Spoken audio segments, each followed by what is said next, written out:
नमस्ते, आप सभी का स्वागत है एक न्यू वीडियो में। दोस्तों, सेबी ने 2 दिन पहले एक डॉक्यूमेंट्स रिलीज किया है जिसमें खासकर रिटेल ट्रेडर को लेकर, उसमें भी इंट्राडे ट्रेडर के लिए बहुत ही नुकसानदेह नियम बनाए गए हैं। इन रूल्स के लागू हो जाने पर मार्केट को तो कोई फर्क नहीं पड़ेगा, लेकिन इन रूल का भारी असर पड़ने वाला है छोटे और नए ट्रेडर्स पर। दोस्तों, इस चेंजेस के पीछे सेबी का तर्क है कि वो उन रिटेल ट्रेडर्स या इंट्राडे ट्रेडर का पैसा डूबने से बचाना चाहती है, लेकिन सच पूछो तो ऐसी मंशा तो बिल्कुल नहीं है। इन रूल्स को लाने के पीछे क्योंकि कोविड के बाद से लोग मार्केट सीख रहे हैं और प्रोफेशनल ट्रेडर बनकर अर्न भी कर रहे हैं। जो लोग मार्केट को जुआ समझकर आते भी थे, वो वैसे भी 5-6 महीने में अपनी पूंजी गंवाकर मार्केट से बाहर हो जाते हैं। लेकिन सेबी के इन रूल्स का असली इफेक्ट उन ट्रेडर्स पर पड़ेगा जो इसे एक जॉब समझकर मार्केट में आ रहे थे और प्रोफेशनल ट्रेडर बनने के लिए मार्केट में मेहनत कर रहे थे, पढ़ाई कर रहे थे। तो चलिए सेबी के उन 7 रूल को जानने समझने का प्रयास करती हूँ। चैनल पर नए हैं तो प्लीज़ चैनल को सब्सक्राइब जरूर करें, वीडियो को लाइक शेयर कमेंट करें। दोस्तों, यहाँ पर मैं ये क्लियर कर दूं कि ये रूल्स सिर्फ इंडेक्स डेरिवेटिव के लिए हैं, ना कि स्टॉक डेरिवेटिव के लिए। वीडियो थोड़ी लंबी हो सकती है, किंतु ये रूल शेयर मार्केट से जुड़े हुए हैं, तो आप बिना स्किप किए 7 रूल को समझ लीजिए। पहला रूल जो है वो स्ट्राइक प्राइस को लेकर है, जो इंडेक्स के करंट स्ट्राइक प्राइस के लगभग 7 से 8% ऊपर और नीचे ओपन रहते हैं, उनको कम करके 4% तक लाना। मतलब ये रूल लागू हो जाने के बाद इंट्राडे में इंडेक्स जिस स्ट्राइक प्राइस पर रहेगा, उसके बोथ साइड कॉल और पुट 4% स्ट्राइक प्राइस तक ही ओपन रहेंगे। इसके पीछे सेबी का तर्क है कि अभी बैंक निफ्टी 35-35 और निफ्टी 45-45 स्ट्राइक प्राइस तक ओपन रहते हैं, तो ये बहुत ज़्यादा है। इससे लोग एक्सपायरी के दिन में लास्ट के आधा घंटे से 1 घंटे में दूर का ऑप्शन कम अमाउंट में बाय कर लेते हैं, जिससे कि मार्केट का वॉल्यूम प्रभावित होता है। सिंपल लैंग्वेज में समझे तो जीरो या हीरो ट्रेड करते हैं, क्योंकि मार्केट में एवरीडे किसी न किसी इंडेक्स की एक्सपायरी रहती है। रूल नंबर 2, जो अभी ऑप्शन बाय करते समय आपको केवल प्रीमियम देना होता है, वो सेबी का सेकंड रूल की प्रीमियम की जगह अप फ्रंट लिया जाएगा और ऑप्शन बायर को कुछ भी मार्जिन ना दिया जाए। इंट्राडे ऑप्शन ट्रेडिंग में एक ट्रेड एक मिनिमम अमाउंट मान लीजिए 10,000 से करते हैं, तो आप भले ही अपना ट्रेड एग्जिट कर गए हों, लेकिन आप अगला ट्रेड उस 10,000 से दोबारा नहीं कर पाएंगे। मान लीजिए आप दिन भर में 5 ट्रेड करते हैं, तो इस रूल के बाद आपको अपने डीमैट अकाउंट में 50,000 रुपए रखने होंगे।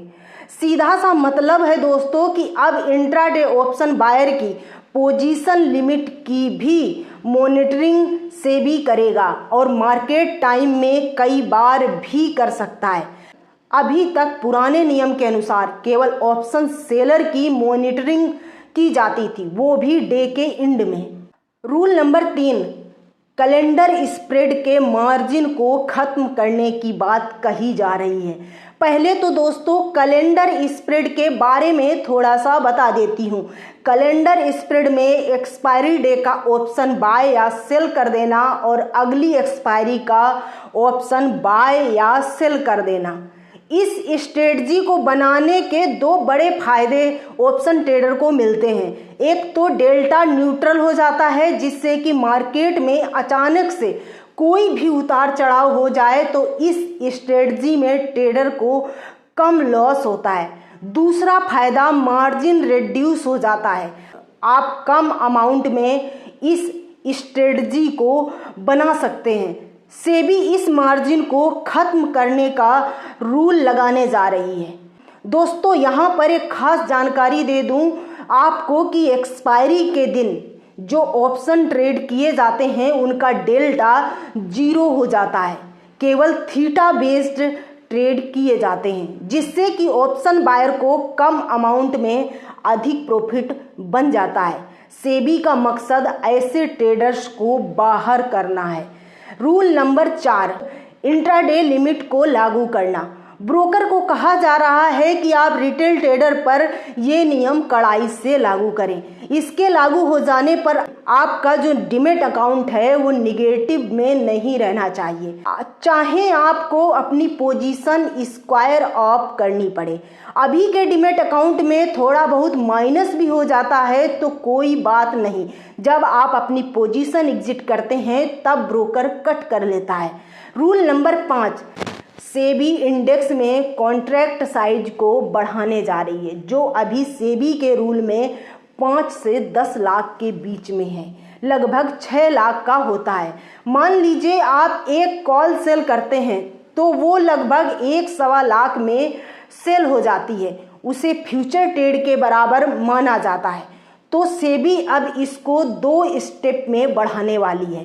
पहले में इसे बढ़ाकर 15 से 20 लाख और फिर 6 महीने बाद 20 से 30 लाख करने का प्लान है।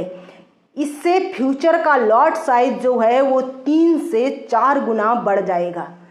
रूल नंबर 6, कुछ दिन पहले यानी कि 4 से 5 महीने ही हुए होंगे, सेबी ने डेली एक्सपायरी रूल लाया था, जिससे सप्ताह में हर दिन किसी न किसी इंडेक्स की एक्सपायरी होती है। अभी 5 दिन में 7 इंडेक्स की एक्सपायरी होती हैं।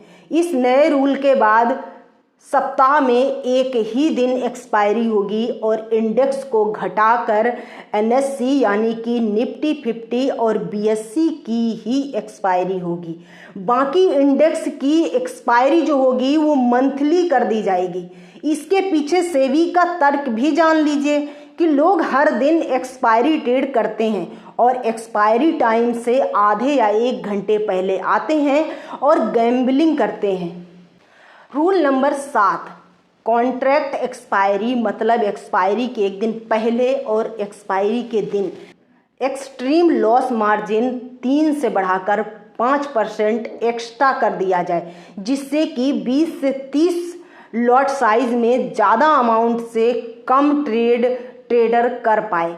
दोस्तों सेबी के कुछ एक्सपर्ट टीम ने मिलकर ये रूल बनाए हैं। अभी ब्रोकर और ट्रेडर का भी व्यू मांगा गया है, लेकिन मेरा एक्सपीरियंस कहता है कि ये ट्रेडर व्यू से कुछ नहीं होने जाने वाला, क्योंकि 2018 के बाद मैंने मार्केट में बहुत सारे चेंजेस झेले हैं। आखिरी के 3 रूल्स जो हैं वो इंट्राडे ट्रेडर को काफ़ी प्रभावित करेंगे। वीडियो पसंद आए तो वीडियो को लाइक शेयर कमेंट करें, चैनल को सब्सक्राइब करना बिल्कुल ना भूलें। मिलती हूँ अगली वीडियो में, तब तक के लिए धन्यवाद।